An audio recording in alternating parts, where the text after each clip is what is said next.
یہ انہی کی اپنی باتوں میں ان سب باتوں کے جواب موجود ہوتے ہیں. تو اس لیے میں کہہ رہا ہوں کبھی ان سے میری گزارش ہے کہ کبھی مجھے محبت میں اپنے ساتھ بٹھائیں آپ.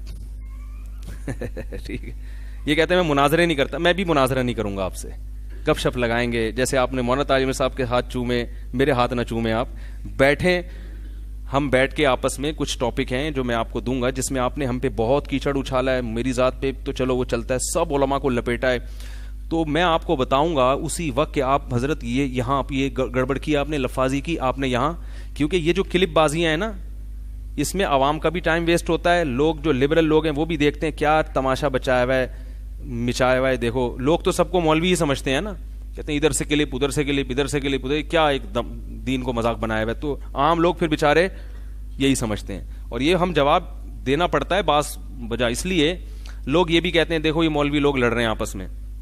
اللہ کے بندو, دو نیک آدمی اگر گلی میں لڑ رہے ہوں تو ضروری نہیں کہ دونوں لڑ رہے ہوں, عین ممکن ہے ایک نے مکہ مارا ہو, دوسرا دفاع میں بچاؤ میں لڑ رہا ہو, تو دونوں پہ الزام لگا دیتے ہیں لوگ.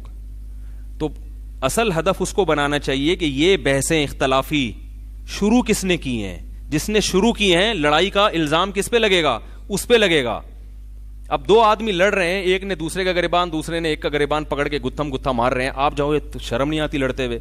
تو وہ کہہ رہا ہے بھائی میں اچھا خاصا یہاں سے گزر رہا تھا, اس نے میرا گریبان پکڑ کے مارنا شروع کر دیا, تو میں دفاع میں کیا کرتا, اپنا گریبان چھڑوانے کے لیے اس کا گریبان بھی پکڑوں گا, ماروں گا بھی. تو آپ کہیں گے نہیں دیکھو کتنا برا لگتا ہے, دو مولوی آپس میں, داڑھی والے آپس میں لڑ رہے ہیں, بہت بری بات. وہ کہے گا بھائی بری ہے تو اس کو منع کرو نا, ایسا کام کیوں کر رہے ہیں جس سے ہمیں لڑائی دفاع میں لڑنا پڑے. تو اس لیے کہتے ہیں البادی ازلم, جو لڑائی شروع کرتا ہے ظالم وہ ہوتا ہے. تو امت میں یہ مسائل ختم ہو چکے تھے, فقی مسائل, فقہ کی کتابیں وجود میں آ گئیں, قرآن و حدیثی کی روشنی میں مرتب ہو گئی, متون بن گئے, نصاب وجود میں آ گئے, پوری دنیا میں وہ نصاب پڑھایا جا رہا ہے. کہیں فقہ حنبلی پڑھایا جا رہا ہے, کہیں شافعی پڑھایا جا رہا ہے, کہیں فقہ مالکیہ پڑھایا جا رہا ہے, کہیں جو ہے وہ فقہ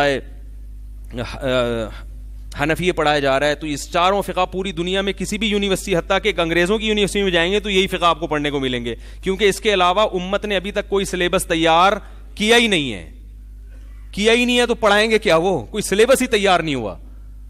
تو یہ صدیوں سے یہی چلا آ رہا ہے, کیونکہ امت یہ چار پیدا نہیں ہوئے ہیں, امت میں بہت ساری آرا تھیں جو ان چار میں آ کے باؤنڈ ہو گئی ہیں. بالکل جیسے لوگ کہتے ہیں نا کہ غیر مسلم اعتراض کرتے ہیں اسلام نے مرد کو 4 کی اجازت دی ہے, ہم کہتے ہیں اسلام سے پہلے 4000 شادیاں بھی کر سکتے تھے, اسلام نے 4 میں آ کے کیا کر دیا ہے, باؤنڈ کر دیا ہے.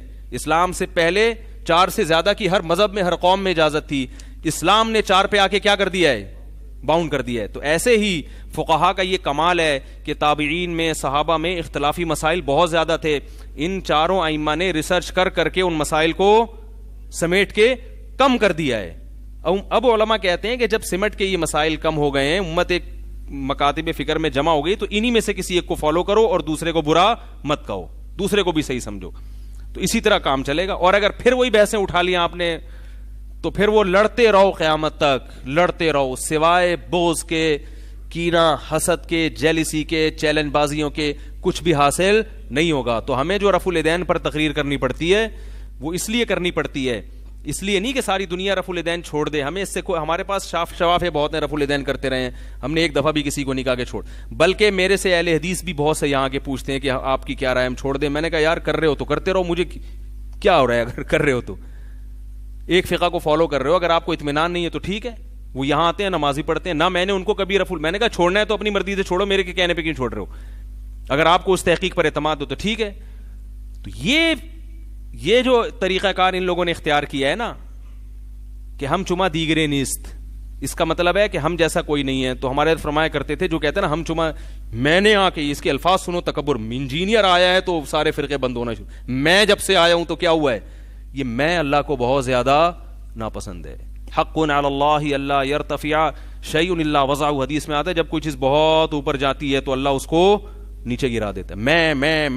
میں ہر وقت یہ کرنا یہ اچھا کام نہیں ہے. حضرت موسیٰ علیہ السلام سے صحیح بخاری میں ہے کہ بنی اسرائیل نے پوچھا کہ سب سے بڑا عالم کون ہے, انہوں نے فرمایا میں. حالانکہ صحیح کہا تھا, حضرت موسیٰ ہی تھے سب سے بڑے عالم, مگر اللہ کو آپ کا یہ انداز پسند نہیں آیا.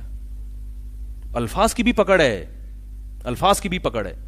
تو جو ہے نا یہ اس طرح سے زیادہ کہ, اور ہیں کچھ بھی نہیں, آتا باتا یہ ہمیں کہتے ہیں دورہ حدیث میں 1 سال میں آپ لوگ کرتے ہیں, 1 سال صرف حدیث کا دورہ کرتے ہیں, صرف 1 سال, صرف 1 سال صرف حدیث ہی پڑھتے ہیں, اس کے علاوہ کچھ نہیں, اور اس سے پہلے حدیث بھی پڑھتے ہیں اور فقہ بھی پڑھتے ہیں. اور ہم نے تو پھر بھی 1 سال کا دورہ کیا, آپ نے تو وہ بھی نہیں کیا ہوگا. سمجھ میں آ رہی ہے بات, وہ بھی نہیں کیا ہوگا آپ نے. تو اختلاف شروع جس نے کیا ہوتا ہے نا, وہ ذمہ دار ہوتا ہے کہ یہ بحثیں آپ نے امت میں شروع کیوں کر دی.